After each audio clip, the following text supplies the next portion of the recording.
Hello everybody, what is going on? It is Slayer Invest here, and today I'm going to be bringing you guys the top 3 sectors for growth in 2020, and then I'm going to be listing some stocks within those 3 sectors that I think are going to give you some of the best returns on your investment, and I'm going to break it down into some more riskier or moderate plays, and then the safer play, and then finally my own choice. Of course, I'm not a financial advisor, so always do your own research.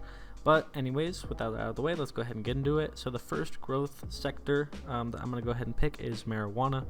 And of course, this sector is going to explode in the coming years due to likely legalization in Congress, or maybe not. Maybe not if this year, then definitely within the next 1 to 5 years for sure, I think. And then, of course, there's also a growing demand as more states legalize it, and then eventually the federal government legalizes it. It's just going to be able to expand into all 50 states, and there's a huge market in that.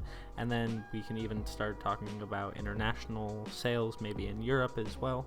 So there's a lot of play here, and I think this will be a really good sector going forward and a really profitable one. So the more riskier plays are going to be like your Sundial, your Aphria, your Curaleaf.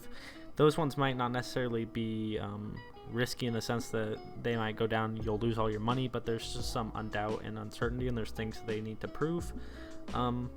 For the safer play, I would probably go with either Canopy Growth or either one of the ETFs like ETFMG. I think the ticker is MJ on the New York Stock Exchange. And that one kind of just tracks a bunch of different marijuana stocks, which is probably going to be your safest bet if you want to get into the sector. And so then my play on this is probably going to be Canopy Growth, just because it seems they have the most wide range of products and they're kind of the most established in the field. And if they play their cards right, I think they can definitely become the dominant supplier of marijuana in the world. So we'll just have to see how they grow as a company and what moves they make, but that's the one I would probably go with. But there's a lot of plays and there's a lot of different companies that you can invest in. It's an exciting time and it's a very young market still. So I think there's a lot of growing and a lot of changes that we still haven't seen yet. But I still think that's going to be a great pick. So on to my second one. My second sector that I'm picking is going to be a bit more specific. It's going to be electric vehicles instead of the automotive industry in general, because there's obviously a growing demand for electric vehicles. There's a ton of hype around them right now. A lot of people think we're in a bubble. We'll see. I'm not really sure, it seems like ever since March, people are saying that we've been in a bubble or the stock market's going to crash again, but we're already into next February and the stock market's doing fine. So no one can really predict when it's going to happen. We just kind of have to play our cards right and manage our risk as best we can. So anyway, I think electric vehicles is going to be a really high growth sector for at least the next 10 years as the government opens more up to it and more federal cars are switched over to electric and more people are interested in buying one. And then of course they also have greater efficiency, and so that's going to attract new customers as well. So I think the riskier plays here as of right now are probably Rivian, Lucid, and Fisker, more so because they still just have to prove themselves. They have a lot of hype around them and a lot of promise. They just need to deliver on their promises, and they'll all 3 do really good. The safer play right now is going to be your NIO and your Tesla, just because they're established, they're delivering vehicles every year, and so that's probably going to be your safer play. Or you could probably go with an ETF. I'm not sure. There's a lot of different options for your safe play here. And then my play is going to be Lucid. Obviously, as you guys know, I'm pretty heavily invested into CCIV. But if you're not willing to take that risk now, I would definitely, on merger announcement, try to invest into Lucid, because I think they could really take off and be a huge company, as you guys know. But definitely look at NIO 2 for your play. That's always not a bad choice. And of course, Tesla, I think, is going to just become even bigger and bigger. So we'll see how that goes. There's a lot of good plays in the electric vehicle scene, and I think this sector is really just going to explode in the next few years.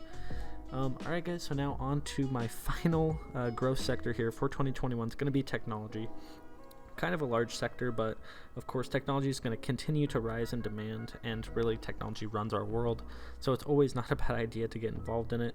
So I think the riskier plays are going to be AMD, Cinedim, which I covered in my last video. You guys should definitely check that out, which is a multimedia company that provides movies and TV shows and things like that. And then you have your Spotify and Jumia, which is based in Africa, and they're doing things similar to like how Amazon is doing things, so they're definitely one to look out for too. They've kind of exploded in price in 2020. So all those companies kind of just need to take that next step. AMD needs to prove that it can compete with Intel on that level, and once it gets there, the stock's gonna keep going up. It's only at $94 right now, I think, roughly, and that could easily get into the $100-$200 range. So yeah, AMD just has to prove that it can still compete with Intel, and it has the money to do so. So we'll see how that plays out. Cinedim, of course, needs to keep acquiring new assets, keep expanding, and I think they're going to do really well. Spotify and Jumia kind of just need to keep expanding and growing as a company. Again, Spotify is doing a good job branching out from just music into podcasts and things like that. So that's a really good thing going for them.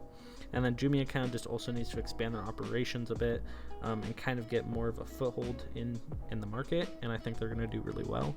So your safe plays here are going to be your Amazon, your Google, your Microsoft, and your Apple. Those are the biggest, obviously, tech brands in the world who run the world, so it's not a bad idea to get invested in them. Even though it's a bit expensive, you can buy fractional shares, or you could buy an ETF, of course, which is always kind of your go-to safe play. And so my play on this one is going to be obviously Cinedigm. You guys know I'm invested in them. They're a great company. And then also, it's never a bad idea to go with Apple or Microsoft. I think they're going to blow up even more. I think I'm definitely going to invest in some Apple very, very soon. I want to get it while it's still cheap, because I really think Apple's going to take off with their electric vehicle and their technology. It seems they really want to grow even bigger than they already are, and they're a multi-trillion-dollar company. So Apple, I'm really, really bullish on them. They're going to be really good in the future. But yeah, of course, Cinedigm as well. And I owned a little bit of AMD. I sold it a while ago. Might look back into it. I'm not sure how that's going to go, but we'll see, guys. So yeah, technology, that's going to wrap it up. That's the final growth sector, guys. So a lot of good plays here. Let me know what you guys are buying, what you guys are looking out for in 2021. Make sure to go follow the Twitter to stay up to date on the market and what moves I'm making. And make sure to like and subscribe to the video, guys. And I'll see you next time.